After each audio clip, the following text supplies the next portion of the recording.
अस्सलाम वालेकुम। आज हम लैट के बारे में डिस्कस करेंगे। लॉ एडमिशन टेस्ट, इसकी प्रिपरेशन कैसे करनी है, और मैं आपको समझाऊंगा कि इंग्लिश जो पोर्शन है इसका, इंग्लिश पार्ट है, उसको कैसे आपने तैयार करना है। तो पहले नंबर पे है इंग्लिश एमसीक्यूज़। तो जब हम एमसीक्यूज़ की बात करते हैं तो वोकैबलरी की बात करते हैं। इसमें आपने सिनोनिम्स को तैयार करना है, एंटोनिम्स को तैयार करना है, और पार्ट्स ऑफ स्पीच पे आपने फोकस करना है। नाउन है, प्रोनाउन है, वर्ब है, एडजेक्टिव है, एडवर्ब है, सब्जेक्ट वर्ब एग्रीमेंट है, कंडीशनल सेंटेंसेस हैं, करेक्ट और इनकरेक्ट सेंटेंसेस हैं। आप जब पिछले पास पेपर्स उठा के आप अगर हल करेंगे तो आपको एक आइडिया हो जाएगा कि ये किस टाइप का टेस्ट आपको आता है, या किस टाइप का टेस्ट जो है आपको दिया जाता है। तो एमसीक्यूज़ के अंदर आपने इंग्लिश एमसीक्यूज़ के अंदर आप अगर तैयारी आपने करनी है तो पास पेपर्स आप उठाएंगे और उसमें देखेंगे कि किस किस्म के क्वेश्चंस, आपको एक पूरा आइडिया हो जाएगा। और वो पास पेपर्स हल करेंगे आप तो आपको एक अच्छा खासा आइडिया हो जाएगा, आपकी तैयारी हो जाएगी। उसके बाद जो है, जो सेकंड क्वेश्चन है पर्सनल स्टेटमेंट का। और पर्सनल स्टेटमेंट को हम लोग कैसे लिखें, इसमें कौन कौन सी चीज़ें हम लोग शामिल करें।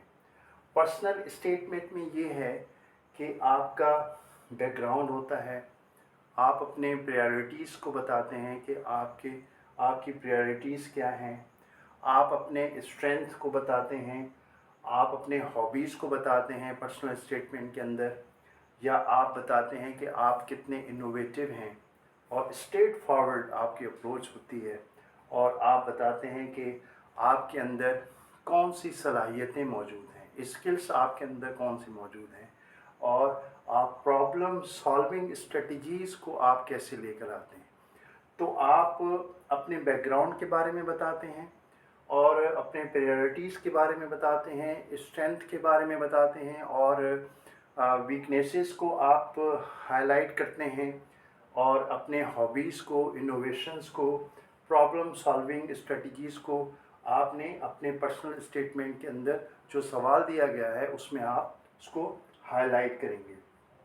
इसमें ये है कि आप कोशिश करें कि आप पैराग्राफ फॉर्म में इसको लिखें, और 4 से 5 पैराग्राफ के अंदर जो है अगर आप अपना पर्सनल स्टेटमेंट लिखेंगे तो ये आपके लिए अच्छा हो जाएगा, बेहतर हो जाएगा, और बहुत इजी होता है। और आप इसको समझें और उसको आपने लिखना है। और कोशिश ये करें कि ग्रामेटिकल मिस्टेक्स ना हो, स्पेलिंग मिस्टेक्स ना हो, पंक्चुएशन की मिस्टेक्स ना हो, और सेंटेंसेस आपके क्लियर हों, और क्लियर आपका जो सेंटेंसेस हैं उसमें क्लियर आपका आइडिया आ रहा हो। ये आपका पर्सनल स्टेटमेंट हो गया। और उसके बाद जो है इसका थर्ड जो पार्ट है, टॉपिक्स फॉर एसे राइटिंग है। अच्छा, अब एसे राइटिंग में आपने क्या करना है, क्योंकि एसे राइटिंग भी आपको जो टॉपिक दिया गया है और उस टॉपिक को आप किसी एक टॉपिक पे आप लिखेंगे। और उस टॉपिक में ये है कि अगर आप आउटलाइन देना चाहते हैं तो आप आउटलाइन इसमें दे सकते हैं, लेकिन आपने इसमें सिर्फ 5-6 पैराग्राफ आपने लिखने हैं, 5 या 6 पैराग्राफ लिखने हैं आपने। और रिमेंबर इट कि ऐसे में हेडिंग्स नहीं होती, क्योंकि स्टूडेंट जो है ऐसे में क्या करते हैं, हेडिंग्स डालते हैं, लेकिन हेडिंग्स ऐसे में जो है वो आप शामिल ना करें। और ऐसे में क्या होता है, पैराग्राफ्स होते हैं, तो पैराग्राफ 5 से 6 पैराग्राफ आप उसमें आप डाल दें, आप उसमें लिख दें। लेकिन ये है कि इस किस्म के टॉपिक्स आपको मिल सकते हैं। Hard work is the key to success, poverty and its causes, child labor, technology in education, artificial intelligence, और problems of education in Pakistan। और आपको दिया जाता है कि आपने जो है साइंस एंड इट्स बेनिफिट्स और कॉन्सेप्ट ऑफ विमेन एम्पावरमेंट, तो इस किस्म के टॉपिक्स आपको मिलते हैं और उन टॉपिक्स को आपने 5 या 6 पैराग्राफ के अंदर लिखना है और ये कोशिश आपने ये करनी है कि उसमें आप हेडिंग्स ना डालें और इसमें भी आपने कोशिश करनी है कि आपकी स्पेलिंग मिस्टेक्स ना हो और सेंटेंसेस आप बिल्कुल क्लियर लिखें आप और 5-6 आपके पैराग्राफ हों और जो आपको टॉपिक इजीली आप जिसको पिक कर सकें, जिसके बारे में आप इजीली लिख सकें, तो उस टॉपिक के बारे में आपने लिखना है।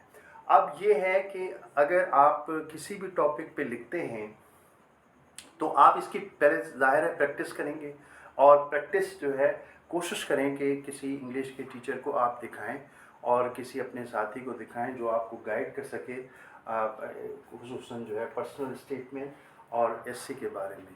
तो जितनी ज़्यादा आप प्रैक्टिस करेंगे उतना ज़्यादा आपको इस पर ग्रिप होगा और पास पेपर्स के अंदर जो है जो टॉपिक्स हैं उनको आप काइंडली प्रिपेयर करें। तो ये एग्ज़ाम बहुत इजी होता है, इसमें प्रैक्टिस की ज़रूरत होती है और पास पेपर्स को अगर आप सॉल्व करेंगे, अगर देखेंगे तो आपका ये पेपर बहुत अच्छा हो जाएगा।